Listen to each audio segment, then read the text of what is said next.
മനസ്സിലായി.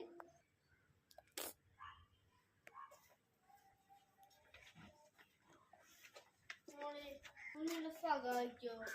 ഭയങ്കര നടുവേദന ചേട്ടാ, എനിക്ക് തന്നെ വയ്യ. 30 കുട്ടികളും കൊണ്ട് ഒരു ഉപകാരവും ഇല്ല. ഈ ചേട്ടന് എന്ത് ഉപകാരമുള്ളത്? നിങ്ങൾക്കൊന്നും അതിന് കഷ്ടപ്പാട് അറിഞ്ഞൂടല്ലോ, പിന്നെ എങ്ങനെ നിങ്ങൾക്ക് ഇങ്ങനെ ആവാൻ പറ്റണേ?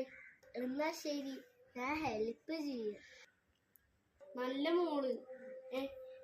എന്നാൽ ഞാൻ എന്റെ സാധനങ്ങൾ എടുത്തോണ്ട് വരാം. ആ ചേട്ടൻ പോയോന്നു ഞാൻ എഴുതിയെടുക്കാം.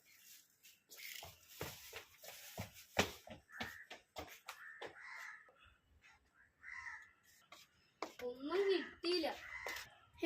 ഇവളെവിടെ? എന്റെ ചവറൊക്കെ ആരെടുത്തോണ്ട് പോയത്?